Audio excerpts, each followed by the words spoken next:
वैराग्य भक्ति महिमा एक कथी श्रेष्ठ छे। बोले बोले अमोल शब्द मधुरा साक्षात सुधा तो झरे। एवा स्वामी हरि प्रसाद विभुने स्नेहे नमी सौतरे। जयना दिव्य सुदिव्य जय चरितमा विलसी हरि तोरया। संबंधित शून्य जे विचरता दासत्वधारी रया। आपे अक्षर सुख भक्त जनने सुहृद बनी सर्वदा। एवा स्वामी प्रबोध दास गुरु ने भूलका सहु सेवता। सहजानंद स्वामी महाराज नी जय। गुरु हरि हरि प्रसाद स्वामी महाराज नी जय। प्रगट गुरु हरि प्रबोध जीवन स्वामी जी महाराज नी जय जय जय। हरि प्रबोधम समाज नी जय जय जय। दासना दास थवानी जय जय जय। गुरु हरि दर्शन पर्वनी जय जय जय।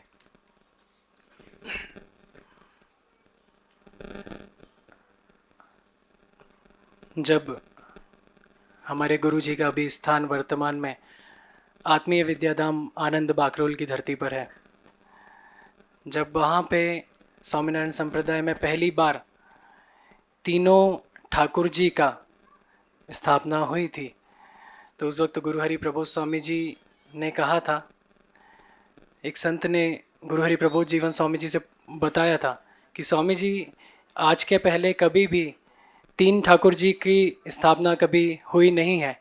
स्वामी जी ने भी करी थी, दो ठाकुर जी की स्थापना करी थी। तो प्रबोध स्वामी जी ने बोला था कि अब से जो भी कुछ होगा वो इतिहास में पहली बार होगा। तो ऐसा प्रबोध स्वामी जी ने बताया था। गुरु हरि प्रबोध जीवन स्वामी जी महाराज भोपाल ही नहीं बल्कि मध्य प्रदेश की धरती पर भी पहली बार पधारे हैं।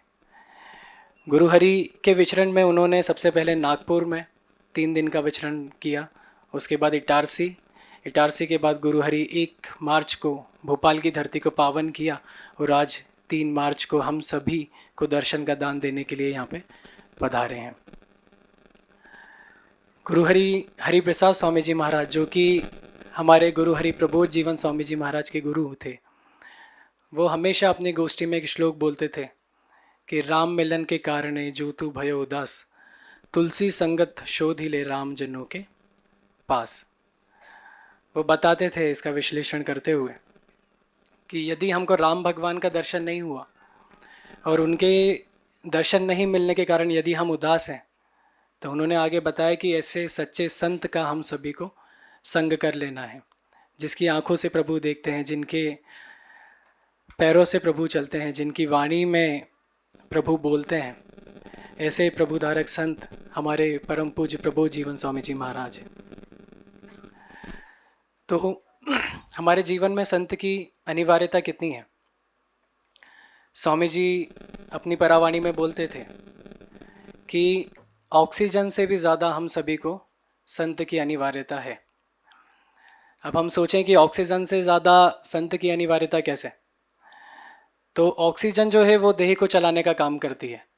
ऑक्सीजन रहेगा तो हमारा देह रहेगा, पर अगर हमको अच्छा संत नहीं मिला इस जन्म में, तो हम कितने ही पाप इकट्ठा करेंगे और उसके बाद हमारे जो जन्म हैं वो बढ़ते जाएंगे। गुरु हरि स्वामी जी हमेशा कहते थे कि सबसे बड़ा रोग है जन्म और मरण का। तो इसलिए गुरु हरि स्वामी जी हमेशा अपनी बात में कहते थे कि ऑक्सीजन करता भी संत की अनिवार्यता विशेष है।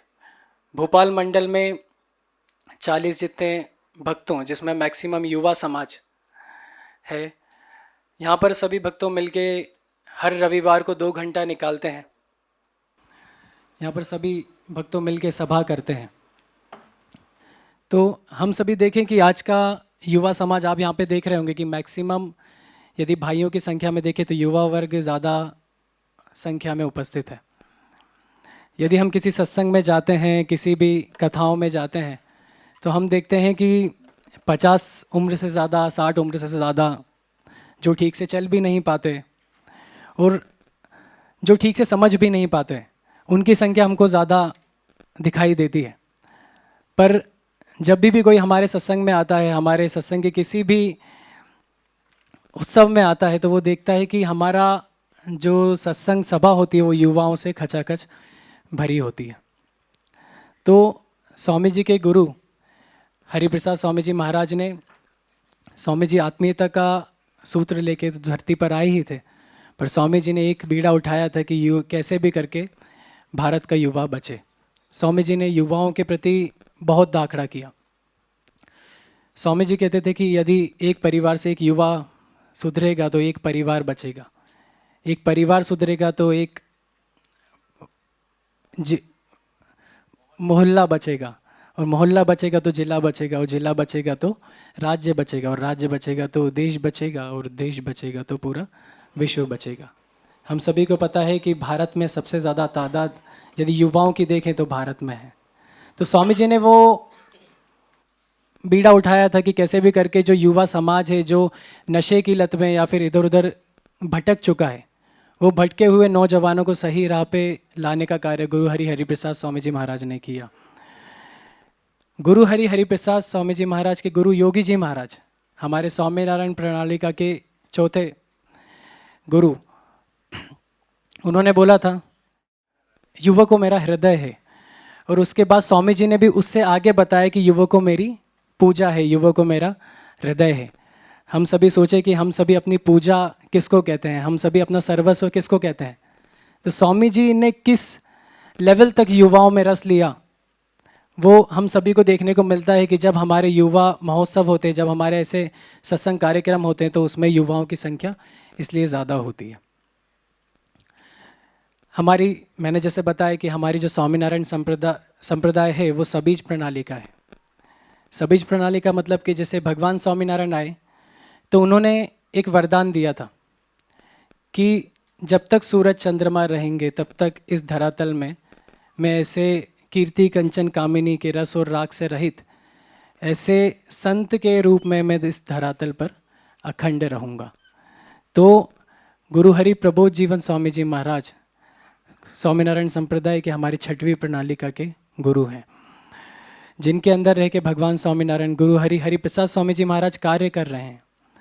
हमको उनकी सरलता देख के, उनकी सहजता देख के, उनका दासत्व देख के ऐसे ज़रूर लगता होगा कि साधारण संत हैं, उनकी गरीबाई देख के ज़रूर लगता होगा, पर जितने ही उनकी मूर्ति हमको छोटी दिखती है वो उतने ही बड़े संत हैं, और उनके अंदर रह के भगवान स्वामीनारायण और गुरु हरि स्वामी जी महाराज विचरण कर रहे हैं, जिसका मैं आपको कुछ प्रसंगों के माध्यम से बताऊंगा कि कैसे गुरु हरिप्रसाद स्वामी जी महाराज और भगवान स्वामीनारायण प्रबोध जीवन स्वामी जी महाराज के रूप में कार्य कर रहे हैं।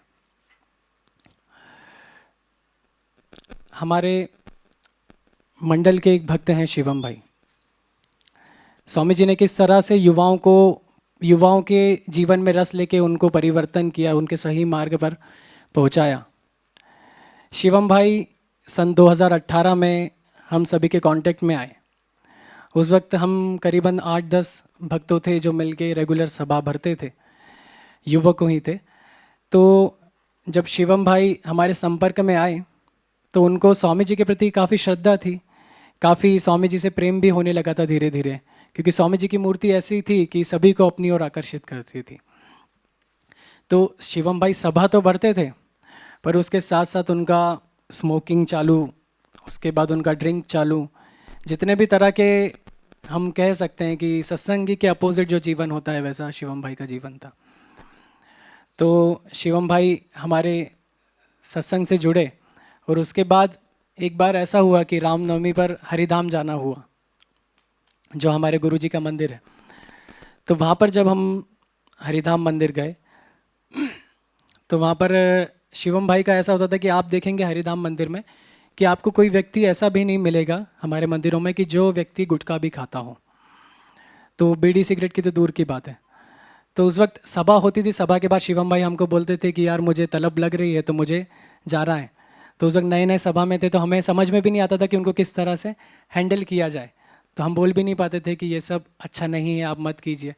तो हम कुछ नहीं करते थे, पर उनके साथ खड़े रहते थे, और उनको जो करना होता था वो बाहर मंदिर के बाहर जाके करके आते थे। वो सिगरेट भी पीते थे, वो जो करना होता था वो भी करते थे, और पर मंदिर में नहीं करते थे।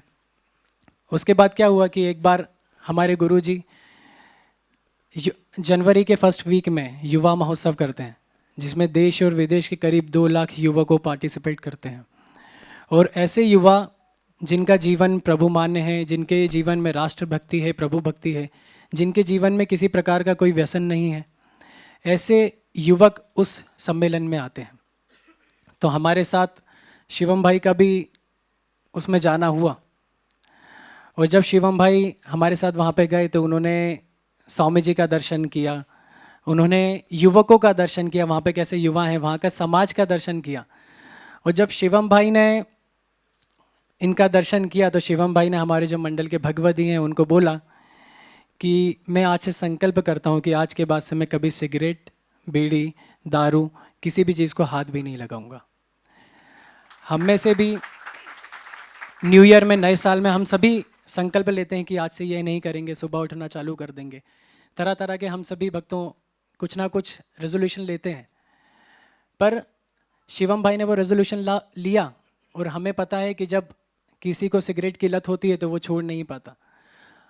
हमें लगता था कि बीच बीच में उन्होंने ज़रूर वहाँ की भव्यता देख के, वहाँ की दिव्यता देख के ज़रूर संकल्प लिया हो कि, पर भोपाल में आके उनका मुझे लगता था कि फिर से शायद चालू हो जाएगा, जिस रूट पर हैं वो फिर से उसी रूट पर आ जाएंगे।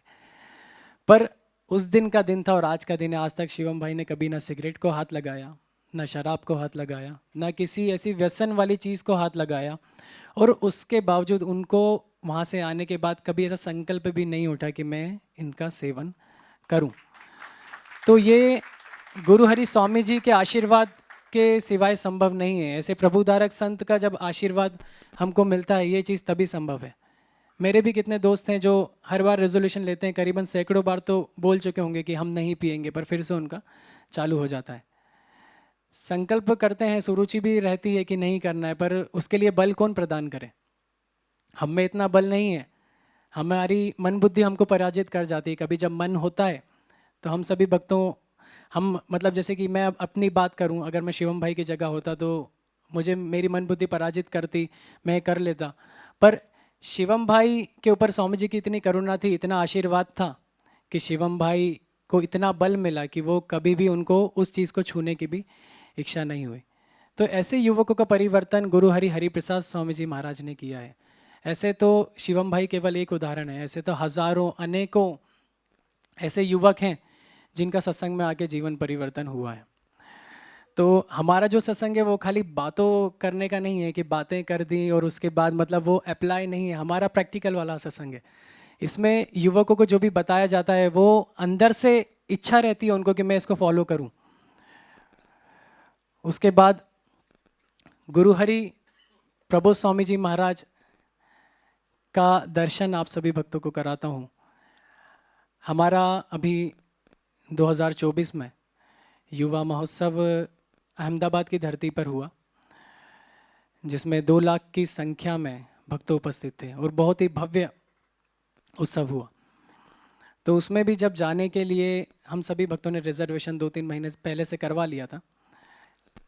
मैं बताना चाहता हूँ, जैसे हमने बताया कि स्वामीनारायण संप्रदाय सभी जो उपासना है, हम यदि एक पेपर पे ग्लास ड्रॉ करें पानी का, हमको प्यास लगी हो तो हमको पानी पीने के लिए एक रियल ग्लास चाहिए, उसमें पानी चाहिए। हमको कोई पेपर पे ड्रॉ करके दे तो हम उससे प्यास हमारी नहीं बुझेगी। हमको धूप चाहिए, कोई सन बना के दे तो उससे हमारी प्यास नहीं वह हमें धूप नहीं मिलेगी। तो उसी प्रकार से जो संत हैं, संत भी हमको प्रगट चाहिए, जिनके अंदर भगवान रह के कार्य कर रहे हो। तो जब 2015 में मैं हरिप्रसाद स्वामी जी महाराज के योग में उन्होंने मुझे लिया और जब मैंने पहली बार उनका दर्शन किया तो गुरु हरि कार से मंदिर में एंटर हो रहे थे और बहुत ही नज़दीक से मैंने उनका दर्शन किया और उन्होंने बहुत ही अच्छी मुझे स्माइल दी। पहला दर्शन मेरा ऐसा था गुरु हरिप्रसाद स्वामी जी महाराज के साथ। जब मैंने स्वामी जी का दूसरा दर्शन किया तब हमने स्वामी जी को बताया कि स्वामी जी हम भोपाल से पधारे हैं, और स्वामी जी भोपाल का नाम सुन के बहुत खुश हो गए और स्वामी जी ने बोला कि मैं भोपाल 3 बार आ चुका हूँ।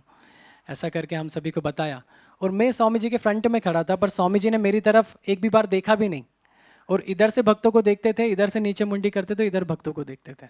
स्वामी जी ने मेरी तरफ नज़र नहीं करी ओनली मैं ही था उस ग्रुप में जिसकी तरफ स्वामी जी ने नज़र नहीं करी।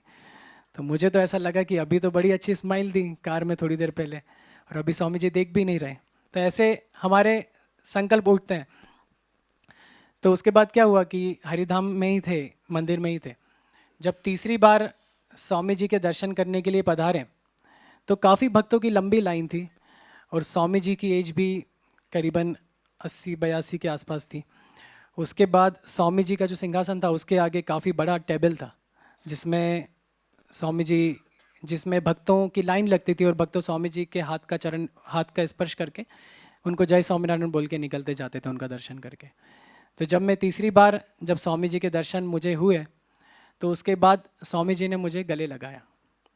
किसी भक्त को गले नहीं लगाया, केवल मुझे गले लगाया, माय डियर फ्रेंड करके स्वामी जी ने संबोधित किया। स्वामी जी ने बहुत प्यार दिया। और जब गुरु हरिप्रसाद स्वामी जी महाराज का स्वधाम गमन हुआ, जब उन्होंने इस धरती पर से उनकी जो देह की लीला थी वो संकेली, तो उसके बाद जब प्रबोध स्वामी जी का मुझे पहली बार दर्शन हुआ तो वो मई के वडोदरा के समैया में गुरु हरि का दर्शन हुआ। और गुरु हरि स्टेज से कार से निकल रहे थे और मैं वहीं खड़ा था, और गुरु हरि ने मुझे देख के बहुत ही अच्छी स्माइल दी, जैसे गुरु हरिप्रसाद स्वामी जी महाराज ने मुझे दी थी। उसके बाद जब दूसरी बार हम लोग उसी समैया के नेक्स्ट डे, उसी उत्सव के नेक्स्ट डे जब हम गुरु हरि को माल्या अर्पण करने के लिए पधारे, तो मेरे साथ बॉम्बे के प्रमुख कार्यकर्ता थे, नडियाद के कार्यकर्ता थे, बड़ौदा के कार्यकर्ता थे, और साथ में मुझे भी मौका मिला था गुरु हरि को माल्या अर्पण करने का। तो मैं भी गुरु हरि के सामने था, पर गुरु हरि की नज़र मेरे तरफ नहीं गई, बाकी सबकी तरफ गई। उसके बाद फिर जब हम लोगों ने माला गुरु हरि को पहनाई, उसके बाद स्टेज से उतर गए। फिर तीसरी बार जब स्वामी जी का मंदिर में दर्शन हुआ तो स्वामी जी ने, जैसे हरिप्रसाद स्वामी जी महाराज ने तीसरी बार खूब भेंटा था, खूब प्रेम किया था, वैसे ही हमको मांगना नहीं पड़ा कि स्वामी जी आप हमें प्रेम करो, आप हमें भेंटो। स्वामी जी ने सामने से ही इतना प्रेम दिया, इतना स्पर्श प्रदान किया, आत्मीय स्पर्श, कि हम सभी धन्य हो गए। फिर हमको पता चला कि जैसा दर्शन गुरु हरिप्रसाद स्वामी जी महाराज ने प्रथम वक्त मुझे करवाया था 3 बार, वैसा ही एग्जैक्ट डिट्टो दर्शन गुरु हरि प्रबोध जीवन स्वामी जी महाराज ने मुझे करवाया। तो ऐसे तो अनेकों अनुभव है जिसमें पता चलता है कि स्वामीनारायण संप्रदाय जो है वो सभी जो उपासना है, भगवान स्वामीनारायण कहीं गए नहीं हैं। भगवान स्वामीनारायण ऐसे संतों में रह के ही कार्य कर रहे हैं। जब तक सूरज चंद्रमा रहेगा तब तक ऐसे प्रभुधारक संत के रूप में भगवान स्वामीनारायण कार्य करेंगे, गुरु हरि कार्य करेंगे। तो ज़्यादा बात ना करते हुए मैं अपनी वाणी को यहीं विराम दूंगा और गुरु हरि के चरणों में प्रार्थना करूंगा। गुरु हरि ने निरंजन स्वामी जी को वॉकिंग में दर्शन के दौरान बोला था कि ये आराम के लिए बहुत अच्छी जगह है, भोपाल का, और उस जगह का वर्णन करते हुए गुरु हरि ने बताया था कि ये आराम के लिए बहुत अच्छी जगह है, हम आराम के लिए यहाँ पधारेंगे, भोपाल पधारेंगे। और स्वामी जी पहली बार भोपाल पधारे। तो आप सभी बहुत भाग्यशाली हैं कि आज आप सभी को गुरु हरि का दर्शन का लाभ यहाँ पे मिल रहा है। तो गुरु हरि ने बोला था कि आराम की जगह है, आराम के लिए पधारेंगे। तो आज इतनी ही प्रार्थना करूँगा गुरु हरि से कि जैसे आप 1 मार्च को भोपाल की धरती को आपने पावन किया, आज के दिन हम सभी को सभा में अपना दर्शन का दान दे रहे हैं, ऐसे ही आगे जब भी स्वामी जी ने तो बोला है कि उनको 25 वर्ष का कार्य 5 वर्ष में करना है। स्वामी जी 1 सेकंड के लिए भी फ्री नहीं बैठते, पर फिर भी हम भोपाल मंडल की तरफ से, समग्र यहाँ पर उपस्थित भक्तों की तरफ से हम सभी प्रार्थना करेंगे कि गुरु हरि को जब भी आराम करना हो तो वो भोपाल की धरती पर अवश्य पधारें, और ऐसे ही हम सभी भक्तों को दर्शन का दान देते रहें। यही शुभ और मंगलकारी दिन प्रार्थना।